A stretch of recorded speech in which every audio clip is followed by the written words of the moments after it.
Well, good morning.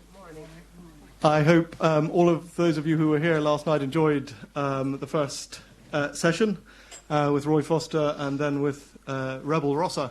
It made, I think, for an interesting and a varied evening. And thank you for returning this morning to the first of the sessions that pursues some of the themes that we began to outline last night. Before we begin and before I introduce our first speaker, let me just draw attention, if I may, briefly to the portraits that you see along the wall here behind me. They are the work of an artist called Harriet Selker, who has produced them for the festival. She also is selling postcards, which are reproductions of them, but the portraits themselves are for sale if anyone is interested. But our first speaker publishes as William Sheehan. He is, however, known to his friends as Barry Sheehan.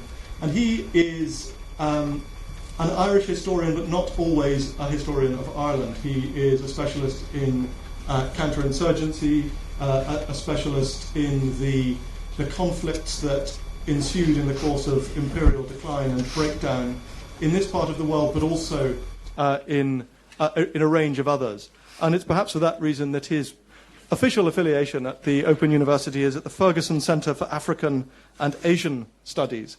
And that broader global perspective on the conflicts that took place in this country in the revolutionary period will be apparent in some of his comments today and is apparent in much of his work. But he is perhaps best known to students of Irish history and of the conflict in the revolutionary period for his book, A Hard Local War, which broke new ground in using British regimental records of their counterinsurgency activities in the 1919 to 21 period in a really forensic and interesting way, which cast a light on the perhaps better known narratives of the conflict from the Republican side.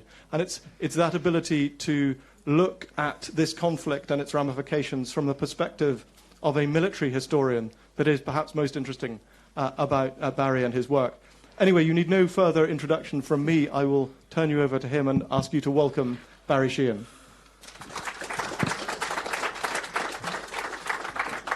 Okay, thank you very much. I was not expecting so many people. I thought I really looked out getting the 10 o'clock slot. You know, I could almost run a tutorial.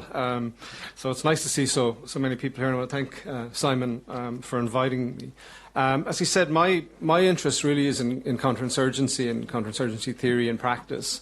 And one of the interesting things, I think, why, I suppose, you know, obviously, being Irish, I have an interest in Irish history as well, and particularly, of course, the period of the Irish Revolution, 1916 to 23, the War of Independence period. And I've always considered that to be a sort of neglected conflict, not in Ireland, obviously, but neglected almost internationally in terms of you know, a kind of an analysis that could contribute to an understanding of counterinsurgency. There's a sort of divide or a sense in counterinsurgency history and theory that post-1945 you don't get the kind of crude colonial campaigns. You get much more sophisticated campaigns. And I suppose Millet is always put forth as kind of, you know, that kind of model. And a lot of what people or other historians claim as post-45 innovations can actually be seen in Ireland before that. And that's why I think Ireland actually contributes to that. And I think there's a growing understanding that the campaign in Ireland is really worth paying attention to in that way. So today I wanted to talk about two French theorists. I hope I pronounced their names correctly, Galula and Tranquier. And I think what they can provide, I'll discuss them a little bit in a minute in terms of their biographies, but counterinsurgency theory, I think Ireland can inform how people think about that and the history of counterinsurgency, but the theories and the analytical frameworks and the type of language used by counterinsurgency theorists and historians, I think actually are a way of kind of unlocking the conflict in Ireland a little bit more, a way of trying to find new kind of means of analysis and new language to put on the conflict and see does that help us understand it a little bit better. May not, I mean, it may not, but I think it actually is a way for me of kind of unlocking it. So what I'm going to do today is just briefly talk about the bios of the two theorists, Galula and Tranquier, explore some of their theories a little bit, not in great depth, obviously, and then to move on from that to say, well, if their model for victory in these campaigns and their model for operations based on their experience, where they prescribe a kind of pathway to victory in these campaigns, we'll look at some of British practice in Ireland and wonder, well, how well does British practice in the 1920s fit in with this post-45 model? Are the British doing things that are now seen as best practice, so to speak, in terms of counterinsurgency? So is their campaign somewhat more sophisticated than we would think?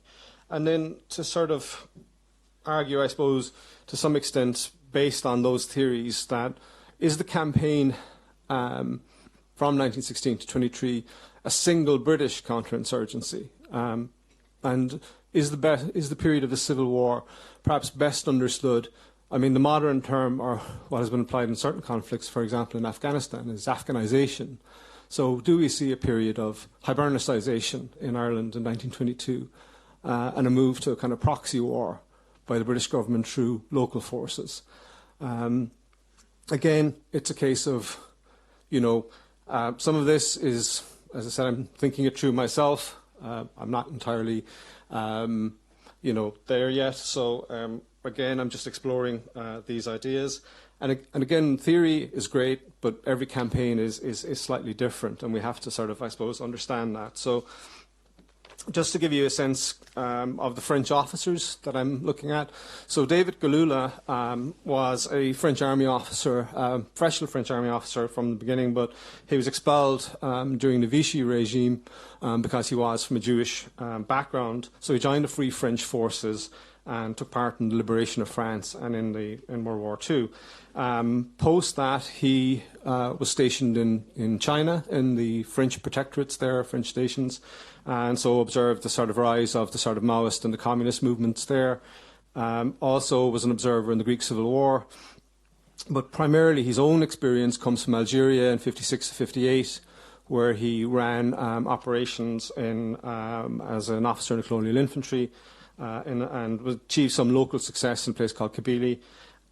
After Algeria, he pursued a research career in the United States, and his sort of defining work, effectively, is a book called Counter-insurgency Warfare, Theory and Practice, which, of course, was translated into English. Tranquier was a reserve officer in the beginning and then transferred in. He remained with Vichy forces during the war, but had experienced pre-World War II in colonial operations in Indochina, Vietnam. Again, some experience in China, and most of his experience, in terms of combating the Viet Cong, Viet Minh, was in the early 50s. He then moves to Algeria, where he takes part in the campaign there. And again, from an Irish interest, he was advisor to the Katanga, when our own forces were in the Congo. And his key work is modern warfare theory and practice. So both of these men are experienced army officers. They're experienced in this type of both colonial warfare and counterinsurgency. So they're coming from a base of practice and experience. But obviously they're, as the French model, sort of quite intellectual as well, and produce these theories, which have become very influential, particularly within the US Army. I suppose the other context as well to remember is that, of course, this is occurring during the Cold War, so there's a kind of a focus on both of them in terms of primarily on communist insurgency, which they would have faced in Vietnam, but also in the back of their own minds, we have to remember that they also would have contained memories of the French resistance. So they understand the conflict, or if you like, from that perspective as well.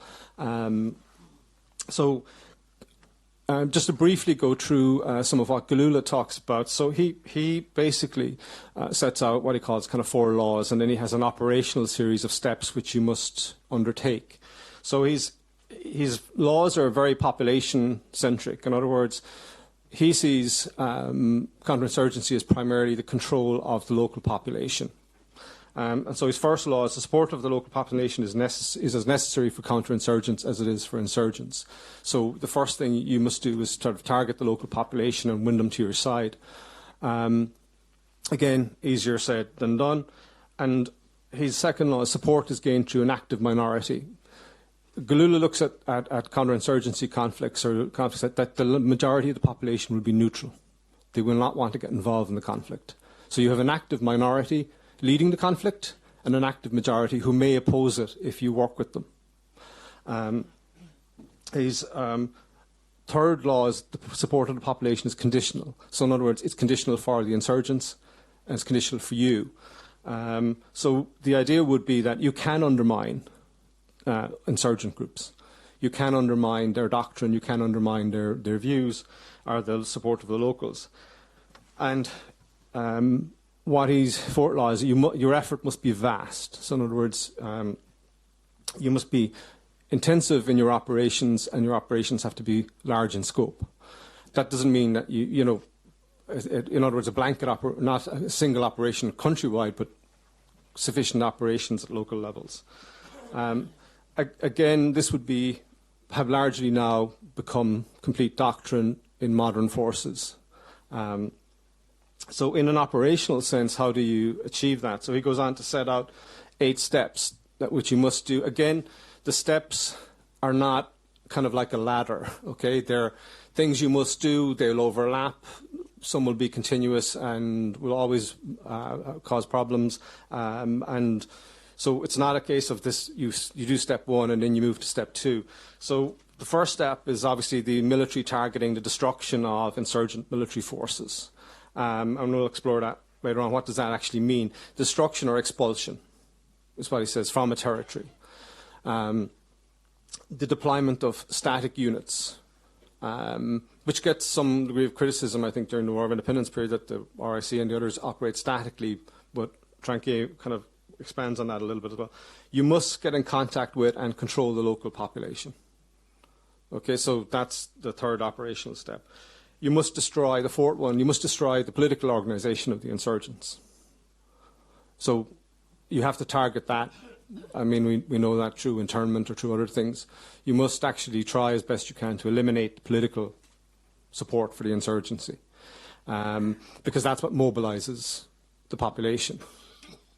The fifth step is you must have local elections, which sounds kind of strange that you run elections in the middle of something like that campaign. But again, it's about delegitimizing the insurgents.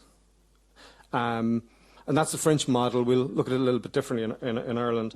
But the local elections should then produce, from Galula's perspective, which is the sixth step, local leaders that are compliant with the counterinsurgency program. Okay? And then you must test those local leaders. But the elections produce people that you can work with. The seventh step is you organise those leaders into a party, which then becomes an alternative focus for the population. And the eighth step is that you suppress the remaining guerrilla groups. Okay, so that's the sort of pattern that he lays out. Again, as I said, there's overlap here. They're not necessarily neat in terms of pulling them apart.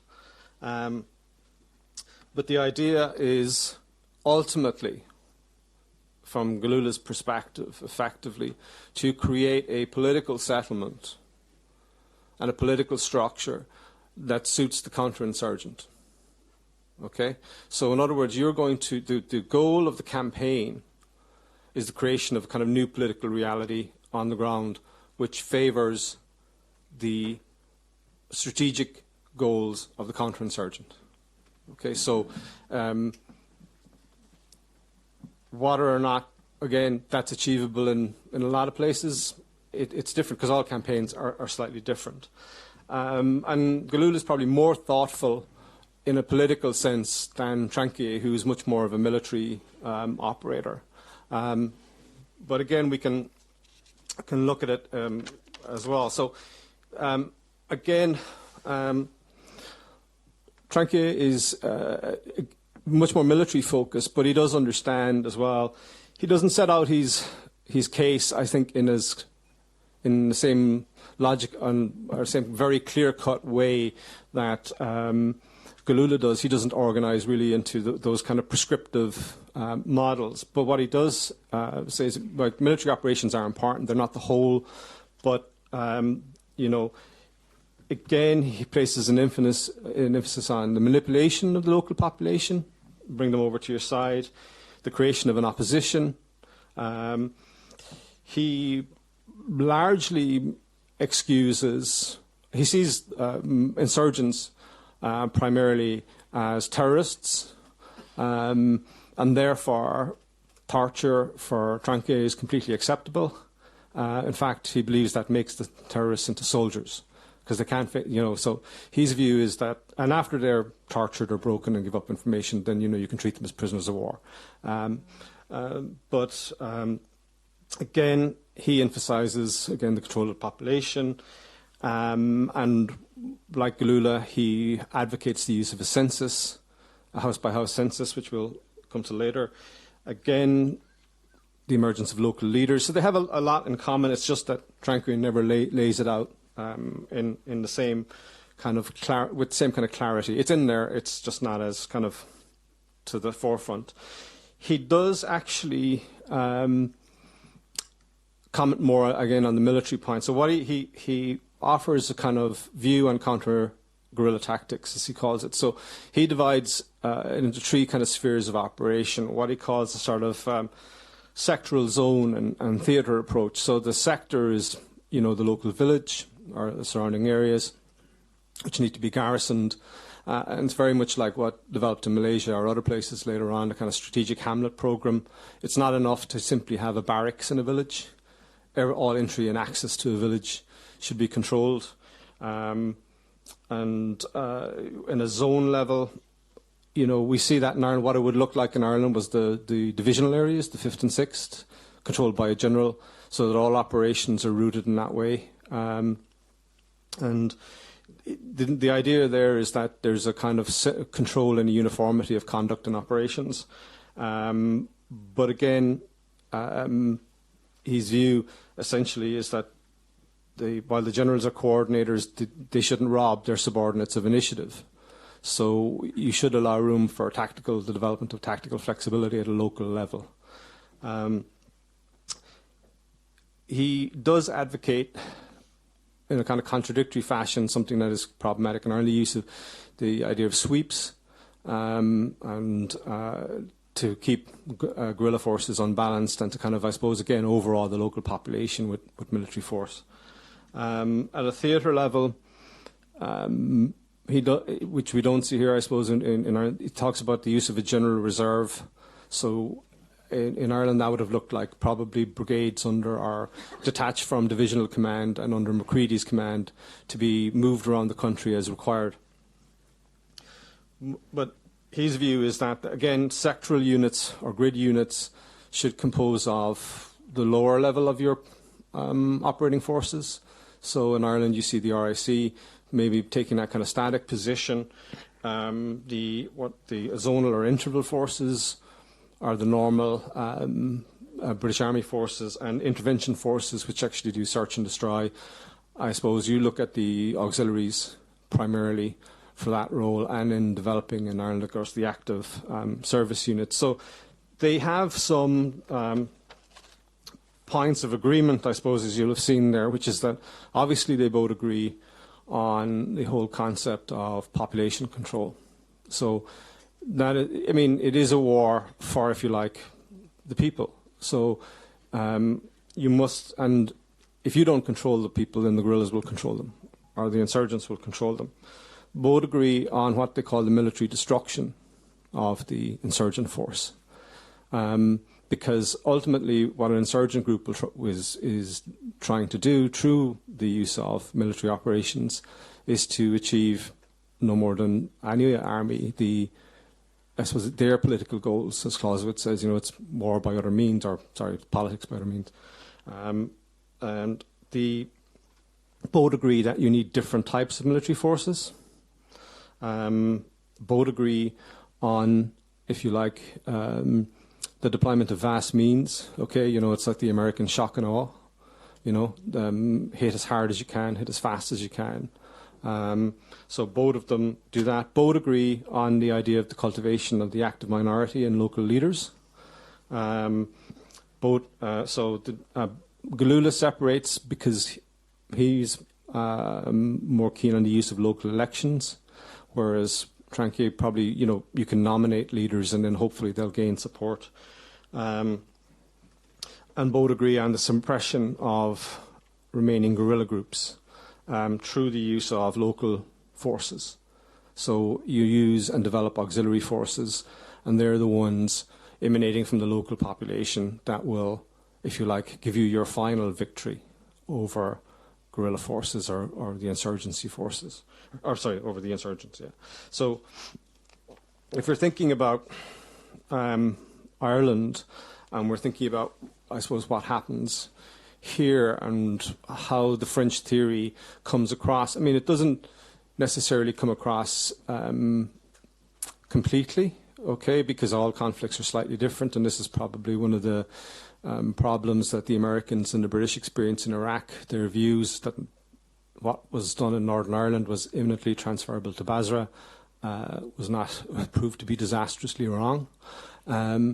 And the Americans felt that their learning curve or whatever their experience in Vietnam probably equipped them for things like Afghanistan, but again, it didn't. So, but the British do understand population control in Ireland. They do understand the idea of a census. It is discussed. They do understand the idea that they could introduce photo ID cards, even though we kind of think that's a bit strange in the 1920s, but they did discuss that in their documents. And they had an experience coming to Ireland more immediate than perhaps the Boer War population control, and that was their occupation of the Rhineland. So many of the rules that they use in the Rhineland to control the local German population are brought into Ireland to control the population here. And just to give you one example, which is that, the lists had to be put up outside of a house so that the inhabitants of the house had to be named. Their ages were put up on the outside of the house so that if British troops come to search the house, they have an immediate list of who's actually in the property and what ages they are, what sexes they are. And so anyone who is outside of that, okay, is automatically going to be arrested.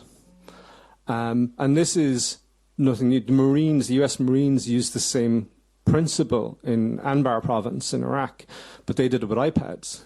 So they would go and photograph the house and give it its address, then photograph the inhabitants of the house, and then put their names into the database on the iPad.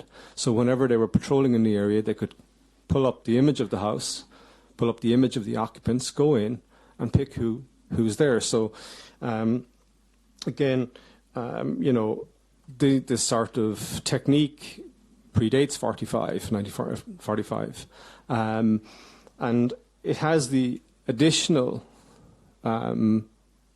It's not just simply controlling the population, of course. It does that, but it also, why you control them is to separate them from the insurgent group and push them out so that they can't stay in those houses. They have to find the dugouts. They have to find somewhere else to be.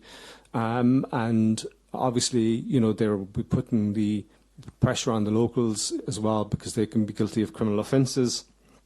So the principle of controlling the population is understood in that way. And as I said, it goes back to the kind of operations in the Rhineland as the more immediate example.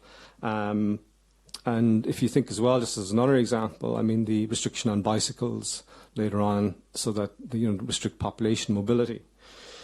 Now, I suppose the second point, which Tranquet and Galula agrees, the military destruction of insurgent forces. And again, destruction is the word they use, but it's much more problematic to evidence in terms of this type of conflict, because you'll never completely destroy an insurgent group. What you're doing really is trying to reduce them as a significant military threat and to erode their capacity to conduct operations over time. And you can do that through a variety of means. And again, I would argue, and I suppose I argued in the Hard Local War, that British operations, particularly against the guerrilla war in the countryside, had largely eliminated that as a potential threat by June 1921. And essentially, that's done through better organisation of your logistical system so that your convoys are properly protected. The Crosley tenders were up-armoured so that they were not vulnerable to small arms fire. And that process would have continued. Other mechanisms are introduced to protect convoys, for example, peerless armoured cars, Rolls-Royce armoured cars, and even something in Dublin as simple as the mail system, military mail system, is actually, the peerless armoured car becomes the post van. So, all communications are put into that and moved between barracks in that way. Planes are used to transport the military mail between Cork and Dublin and other locations, but planes are also used to coordinate with convoys and to provide them aerial protection.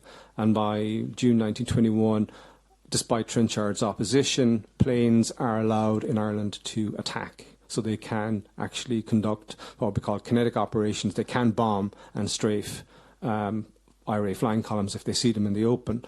And we sort of don't think about that in Ireland because we don't really have an Air Force, okay? We have an Air Corps, and it seems to escape people. But if you control the air, you control movement on the ground. If you're out on the ground and you're exposed in territory and 2 or 3 of these planes catch a column of 100 guys, they will have no real means of protecting themselves. And so there's that as well. So, and there's better operational coordination. The British introduced wireless systems where they can contact the planes and coordinate their operations better.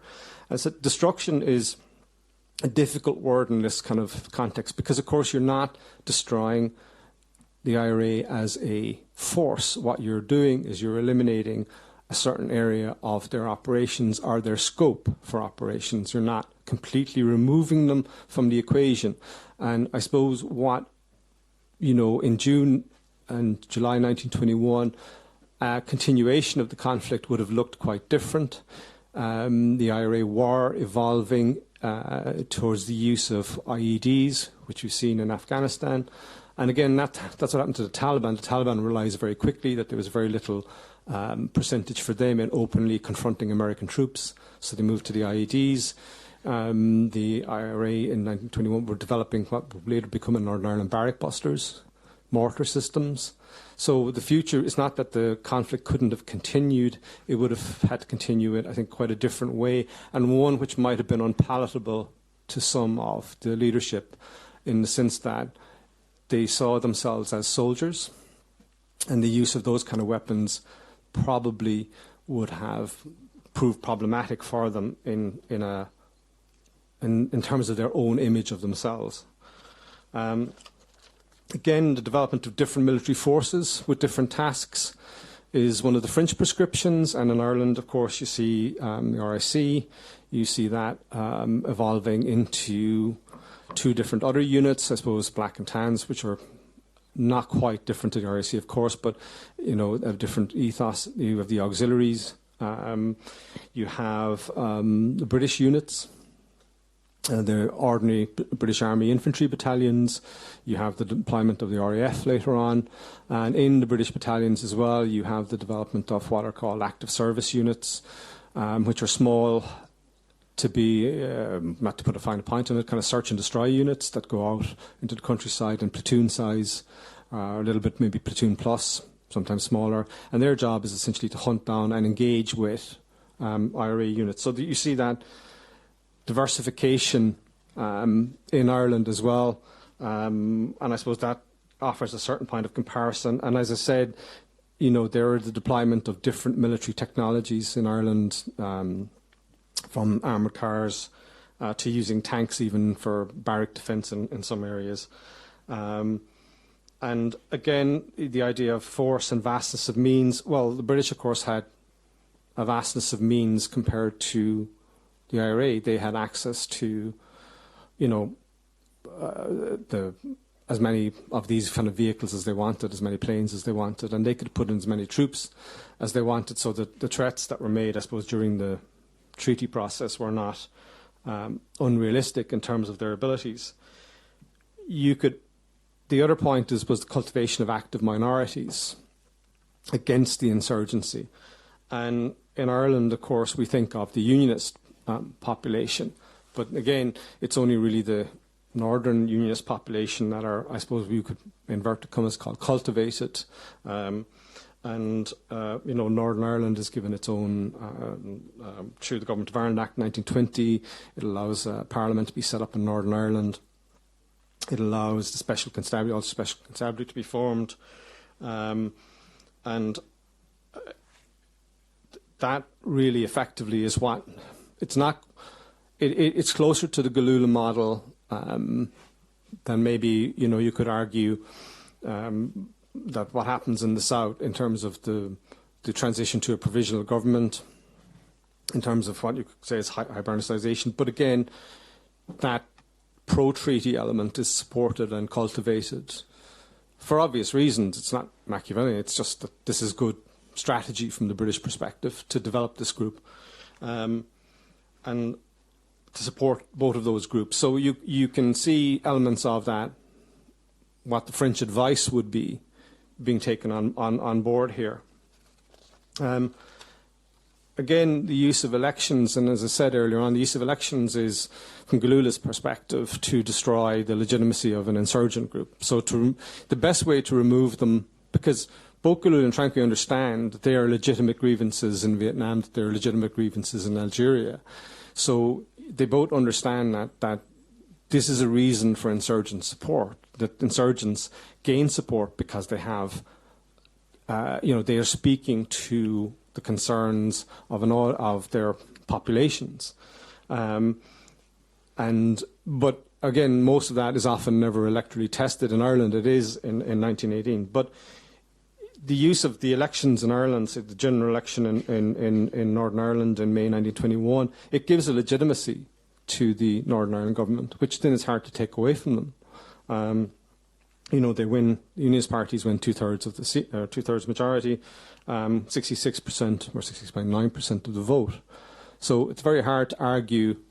I know that that there are historical reasons why we say that that's separation and it's an artificial entity and all that. But from a counter-insurgency perspective, okay, it's very difficult then to to take that kind of sense of legitimacy away and to take the popular support of people who voted for something like that away. And again, the Irish general election in 1922, the treaty election or whatever in June 22, again, there's a split, but, Mo Collins gets 58 seats, 38% of the vote. Labour gets 17, 21%, and Dev gets slightly more than the 21%, or 21.8. But again, it legitimates the treaty, and the issue is that is what exactly what French theorists would suggest. Why you use elections like this?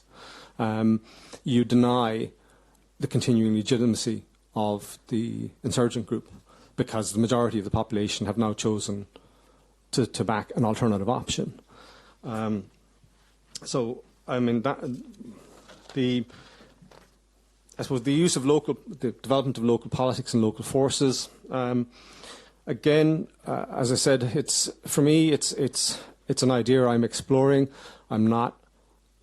It will take some time, I suppose, before I work through it. But there is a sort of sense in Ireland that, like Afghanisation, that could we consider what happens in 22 Hybridisation, the continuation of the British insurgency or counter-insurgency through the use of two new forces, so the Ulster Special Constabulary and the National Army. Both are extensively funded and equipped by the British. They're essentially pursuing the goal of ensuring that the current situation, the treaty and the Northern Ireland state are secured, which is what the British government effectively wants. And let's be clear as well, that's what the electorates vote for here, so it's not entirely a sinister thing. But it's something to think about, because I suppose it's a way of using the kind of counter-insurgency theory I spoke of to sort of look at the conflict with maybe different perspectives. And I'm aware that people may not like the idea of the National Army, or at its beginning, as a proxy British force, because we have issues around that still with the whole Óglaigh na hÉireann and all that kind of thing. So the idea that the cap badge is unimportant to its beginning is, of course, somewhat problematic.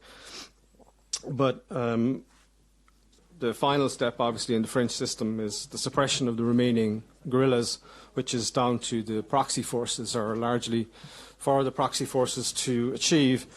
And, I mean, by 1923, I suppose, that's been done in or 24 largely in the north and the south.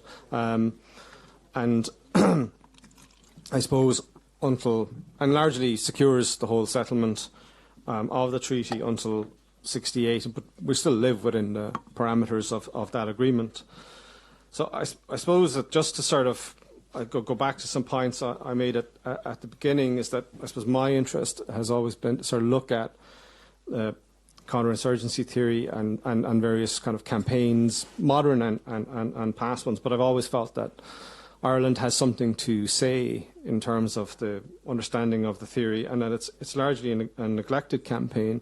And I suppose one of the things I'm kind of struggling with or thinking about is that, can we understand what's happening from 1919 to 23 as a single British counter-insurgency, rather than the fragmented way we look at it at the moment? And I mean, a counter-insurgency is not simply the military operations that are undertaken, it's also the political operations. And you have to think that the negotiations around the treaty are still a counter-insurgency.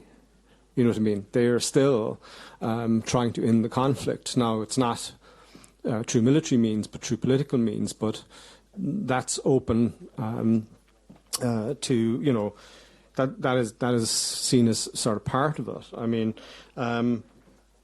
so I mean, it's sometimes I think that the way we view it, or whatever, that firstly the British campaign is probably more adept than some of the counterinsurgency theorists give it, because a lot of the understanding of the campaign has come from a nationalist or an Irish analysis of it, and it's been largely even ignored within the British system. And I think that what it does show, I think, is that because of the enduring kind of nature of the settlement, is that that the idea that you don't negotiate with certain groups, or you don't engage with groups, or you don't try and talk to groups, even when a conflict is ongoing, is not perhaps the best overall strategy. Because while Galula and Tranquil talk about the creation of local leaderships and destruction of political organisations, that's easier to write down on paper and easier to say than actually do.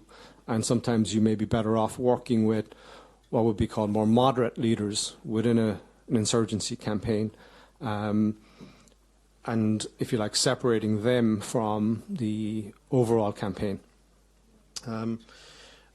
Again, as I said, I think that a lot of when I'm talking overseas, is that you will get people who will talk about that. Well, these things happen post-45, and one of the new lovely phrases is this thing called lawfare, which is that insurgent groups are taken to the courts to actually, as part of their insurgencies now. But we all know that was happening in Ireland during the period, so it's not new. It's not post-45 phenomenon, which some prominent kind of counterinsurgency theorists have claimed that it is. So I suppose, again, my only, goal is perhaps to, in a professional sense, is to understand the theory better and understand the War of Independence better. And I think I would kind of commend the kind of comparative approach, or the use of the theory of counterinsurgency to, if you like, apply new languages and new forms of an analysis to the conflict in Ireland.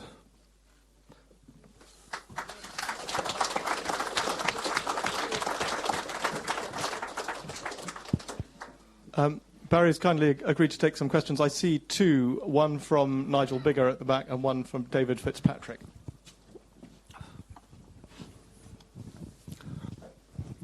Barry, thanks a lot for a fascinating talk.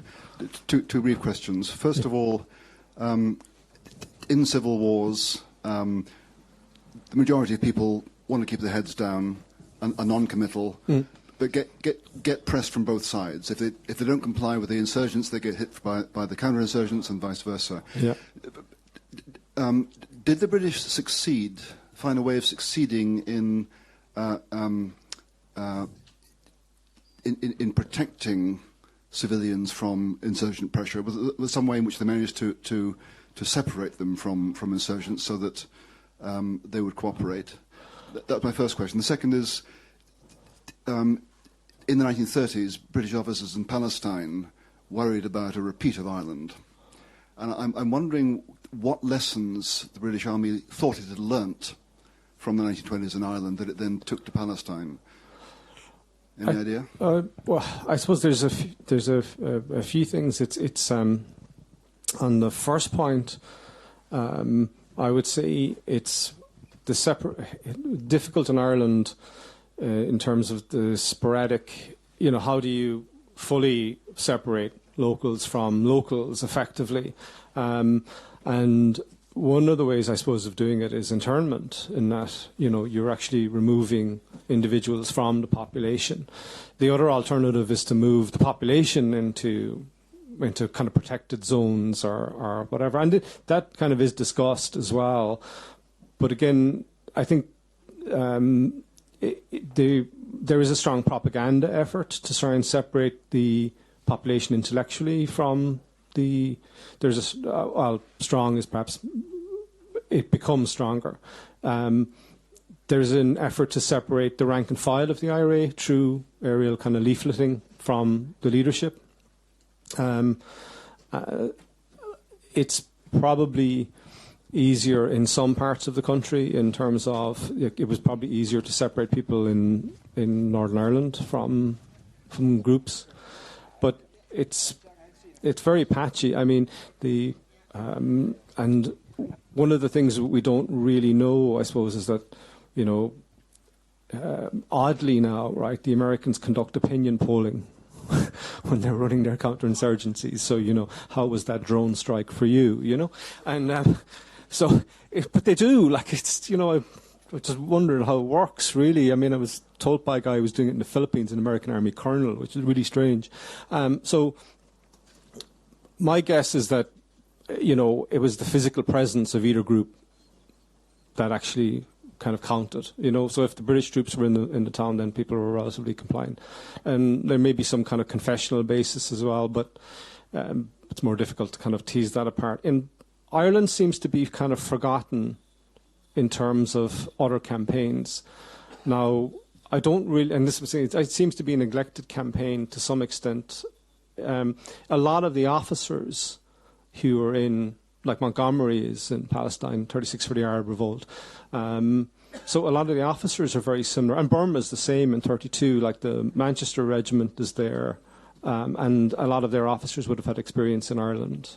So there's individual bringing their experience or whatever, but they do attempt an official history of Ireland, but they don't publish it. Right? So it's there in Kew. It's, it's available. But it never, so it remains, I suppose, in the DNA of individuals. But I think the perception probably in Palestine was there was much more of an old school colonial campaign, 36. 48 may be different because you're dealing with, you're dealing with a European insurgent group and a European insurgent group that actually looks to the IRA for example. The Irgun would have been an admirer of Collins and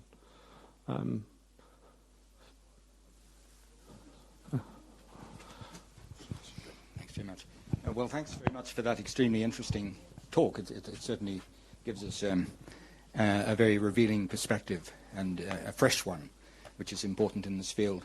And just two comments and questions. And one is that your hybridisation model is actually very close to the green and tan model, which was at the centre of Republican propaganda in 1922-3. So that's exactly how the De Valera and the anti-treaty forces visualized the campaign of the Provisional Government and the National Army as a green and tan campaign with proxy forces. Now, there's obviously an element of truth to that, but I think it denies agency to the pro-treaty forces and politicians by implying that they were merely proxies. Now, to some extent, they were serving the interests of British masters, but look what happened later from the state that they created. It's very difficult to control your proxies. Once they gain legitimacy, they gain all those opportunities which Collins looked forward to manipulate their legitimacy and increase their degree of independence. So I think it's an interesting model, but it's too simple to do justice to the players in that campaign. And the second point is about the degree to which the pre-July 1921 campaign anticipated many of the techniques which you've discussed, which have been so popular in modern counterinsurgency. If you think of elections, you've pointed out 2 elections which can be regarded as successful ways of manipulating the populace, but 1918 was an absolute disaster from the British point of view, and May 1921, every candidate was a Sinn Féin or a Trinity College representative elected without competition, hardly demonstrating the legitimacy of pro-British, except perhaps in the Trinity case, public opinion. So there was limited success there. With the ID card idea, they had compiled a national register in 1915, which did exactly what you're describing, listing all able-bodied men, in particular, with all their details and addresses, and then shredded the lot in 1919.